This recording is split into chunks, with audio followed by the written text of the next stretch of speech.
하나님 말씀 시편 29편입니다. 시편 29편 10절과 11절입니다.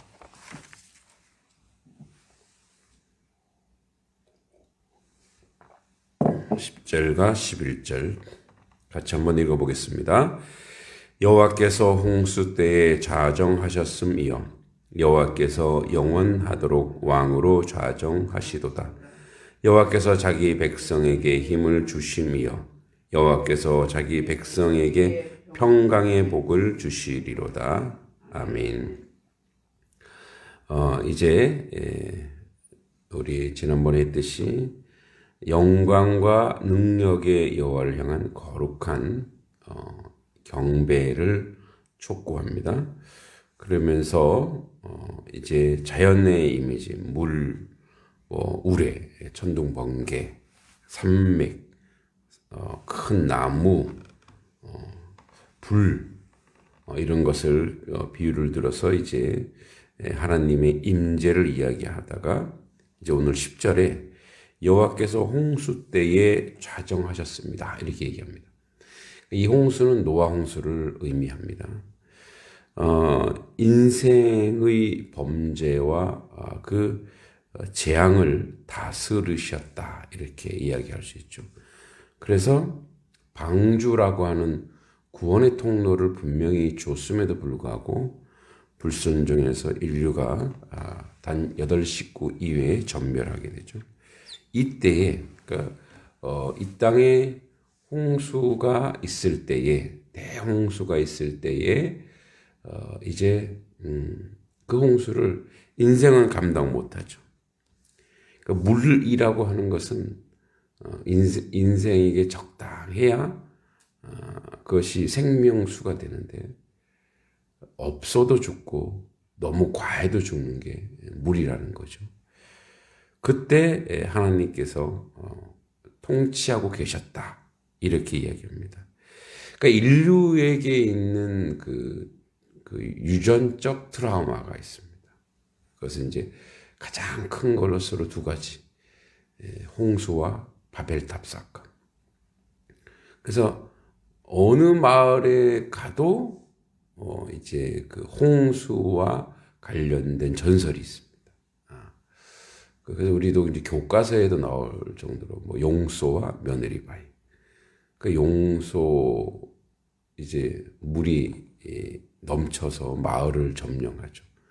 그 며느리 바위는 이제 뒤돌아보면 돌이 된다는데 소돔과 고모라의 그 화소라고 하는 것은 전설의 이제 씨앗이 되는 이야기거리인데 인류에게 그 재앙의 고통이 계속 있는 거예요. 그래서 우리 이제 어렸을 때도 왜 절벽에서 떨어지는 꿈 꾸잖아요. 그래서 키 큰다고 하는데 처음부터 바벨탑에 이제 탑을 계속 쌓아서 인생이 하나님처럼 높아지려고 했을 때 하나님은 원래 구음 언어가 하나인데요. 언어를 흩어버리시고 이 큰 올라갔던 모든 종족들이 다 떨어뜨려 버리죠.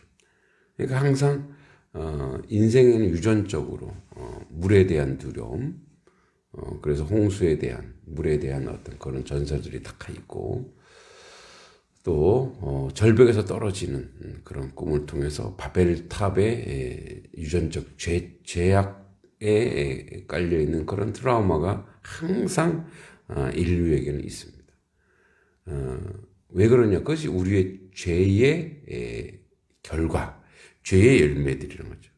그러니까 그때 하나님이 좌정했다고 하는 것은 하나님은 언제든지 인생을 용서할 수 있고 인생을 회복할 수 있다는 것을 알려주는 거죠.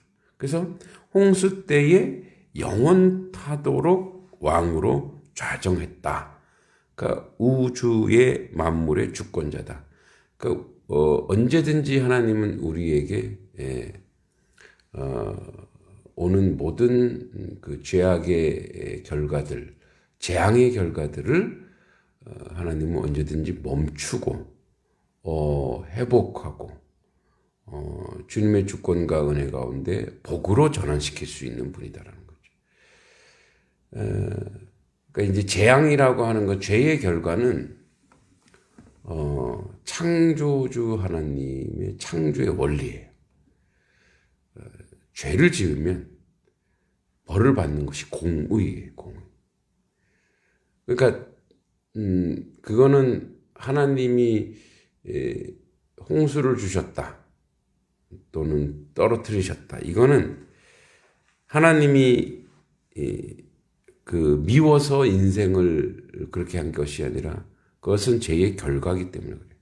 그래서 그 하나님의 사랑으로 도저히 안 되겠구나 해서 우리에게 그리스도를 보내주어 그 죄악을 끊어버린 거죠. 죄의 연결을 끊어버린 것.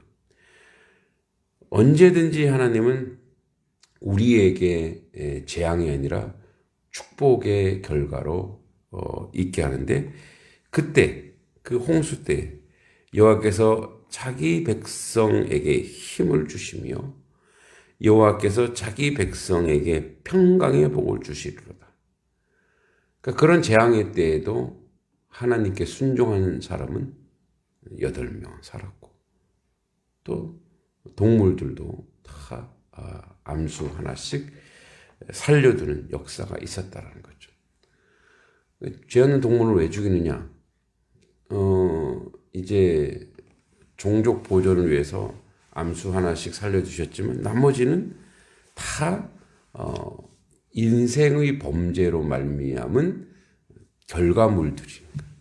그러니까 다 우리 인생이 범죄하면 땅도 가시엉겅퀴를 내고 우리가 다스리는 손닿는 모든 것이 뭐가 돼요? 죄덩어리가 된다. 그래서 하나님께서 창조하셨을 때 이제 자연 만물을 창조하시고 우리에게 뭘 주셨냐? 다스려라. 그러니까 우리 하기에 나름으로 땅도 그렇고 동물도 그렇고 산천도 그렇고 만물이 바로 인생의 손에 달려 있다는 걸 우리가 명심해야 돼요. 그러니까 우리의 죄악은 우리의 죄악으로 끝나지 않는다는 거죠. 인생들의 죄악과 물론이거니와 그와 함께 동고동락하는 모든 자연물과 우리가 다스리라고 주신 모든 것들도 그 죄 속에서 무너지고 고통받고 절망할 수밖에 없다라는 거죠. 그래서 창조 세계가 신음하는 것은 인생의 범죄 때문에 그래요. 더 직접적으로 더 노골적으로 얘기하자면 인생의 죄악은 하나님의 백성의 책임에 있어요. 하나님의 백성이 하나님을 모르는 그들에게 온전히 하나님 백성답게 살면 그들이 하나님께로 돌아오는 역사가 있을 거란 말이에요. 그러니까 그러므로 하나님은 오늘도 십자가의 구속의 은혜가 그러니까 십자가의 구속의 은혜로 끝나는 게 아니에요. 그러니까 우리에게 고난이 있으면 복이 있으면 그 복을 누리는 자의 책임이 있더라는 거예요. 항상 그래서 하나님은 우리에게 복도 주시면서 사명도 같이 주는 거예요. 뭐 어제도 그 얘기 했습니다만 제가 이제 로마인 이야기를 쭉 읽으면서 로마가 그렇게 번성한 이유가 있더라고요. 그러니까 그 로마는 초기에 이제 로물루스라고 하는 사람이 세울 때 아주 이렇게 옥토가 아니에요. 그러니까 아주 그 황야 같은 그런 곳에 사람이 안 살잖아요. 그러니까 이제 사람을 다 영입해요. 그러니까 주변에 있는 많은 나라들을 이렇게 오라고. 그래서 같은 시민권도 주고. 그러니까 이제 뭐랄까요, 이렇게 외국 사람 많이 영입하는 거죠. 그래서 다 이제 오픈하는 거예요. 다 고난도 주고. 근데 거기는 항상 있는 거예요. 고난을 주되 책임을 꼭 매기는 책임. 고난이 있으면 책임이 있어야 된다. 우리가 보통 혈세 하잖아요. 그러니까 로마에는 진짜 혈세라는 게 있었는데 그게 뭐냐면 피해 세금. 전쟁은 돈으로 못 낸대. 전쟁할 때 항상 군 복무를 이제 그 집안에서 직접 나가야 된다는 거예요. 돈으로 못 때운다는 거죠. 그래서 돈이 많은 사람은 자기 무기를 사가지고 들어가서 군 복무를 해야 된다고 얘기하더라고요. 그러니까 그만큼 권한이 있으면 그만큼 책임이 있다라는 거예요. 그 마찬가지예요. 하나님이 우리를 선택하셨어요. 하나님 우리에게 복을 주셨단 말이에요. 그러니까 복을 주신 것을 누리고 끝나면 안 된다는 거예요. 그러니까 유대인이 그 착각이 뭐냐면 선민이라고 하는 특권이 있었어요. 그러니까 특권을 가지고 뭐 하라냐면 내가 너희를 선택한 이유는 잘났기 때문에 선택한 게 아니다. 특별하기 때문에 선택한 게 아니고 가장 못났고 가장 연약하게 선택해서 너희들을 보면 열방들이 보고 와 쟤네들도 축복받네? 그럼 우리도 할 수 있다라고 하는 도전을 주고 그러니까 하나님께로 나오는 선택된 민족으로서의 통로가 되어 달라라는 얘기였어요. 그런데 이게 자기들 특권이 하나님 이방 사람들이 하나님이 오는 걸 막아버리는 거예요. 그러니까 우리도 마찬가지. 하나님이 우리에게 자기 백성에 힘 주시고 우리에게 평강의 복을 주셨을 때 그 힘 능력이죠. 악을 이길 능력이에요. 힘을 주셨는데 그 악을 이길 능력이며 선을 행할 능력인 거죠. 그러니까 선을 행한 능력은 뭐냐면 저쪽에서 악으로 다가오더라도 나는 선을 행할 수 있는 능력이에요. 그러니까 그런 것을 믿음의 사람들 바울에게도 주고 그래서 어디까지 가요? 원수를 사랑하는 게 능력이에요. 세상 사람은 그렇게 못하거든요.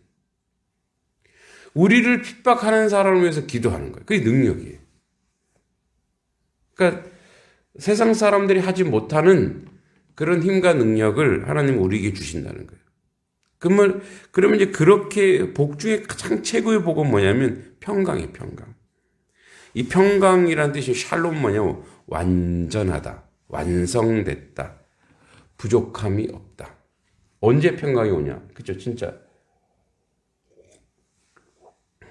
부족함이 없을 때 평강이 오는 거잖아요. 편안하잖아요. 내가 다 했다.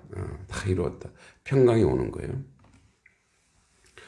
그러니까 하나님께서 힘을 주시고 우리가 불편한 게 뭐냐면 불안한 게 뭐냐면 내가 해야 할 일이 있는데 내가 못하고 있거나 안 하고 있거나 기피하고 있거나 그럼 어떻게 돼요? 불안한 거예요. 저도 이 목회를 하면서 평강이 올 때 뭐냐면 평강은 무엇과 같이 오냐면 하나님이 주신 힘과 능력으로 하나님의 일을 순종하고 하나님 앞에서 온전히 충성하고 했을 때 마음이 편안한 거예요. 그래서 평강의 복은 하나님이 주신 그 복을 하나님이 주신 그 특권을 에너지를 힘을 하나님의 뜻대로 순종하고 사용했을 때 오는 것이 이 평강의 복인 줄 믿습니다. 그래서 이 하나님의 사람, 하나님의 백성은 오늘도 하나님 우리에게 특별한 은혜를 주신단 말이에요. 그게 얼마나 축복이에요. 내가 평강을 누리고 그 주신 에너지로 세상을 섬기고 그래서 그걸 가지고 나만이 아니라 나의 주변 사람, 나와 함께하는 사람들이 딱 보고 그렇구나. 그러한 사명을 오늘도 감당할 때, 즉 거룩한 땀을 흘릴 때, 거룩한 노동을 할 때, 그죠? 거룩한 은총과 그런 축복으로 살아갈 때에 우리에게 평강이 넘치는 줄 믿습니다. 반대로 이 앞에서 계속했던 우상 숭배자들, 하나님을 모르는 사람들은 그 안에 평강이 아니라 혼란, 분열, 방황, 다툼. 그래서 바람이 나는 겨와 같이 왔다 갔다 유리방황하는 존재가 될 수밖에 없다는 거죠. 하나님의 사람은 시냇가에 심은 나무예요. 시절을 쫓아 가시를 맺습니다. 그러니까 그가 어디에 심겨진가를 보면 어디에 심겨졌어요? 시냇가에 심겨진 나무가 되어서 사시사철 푸르고 열매 맺는 그 놀라운 역사가 우리 가운데 있을 줄 믿습니다.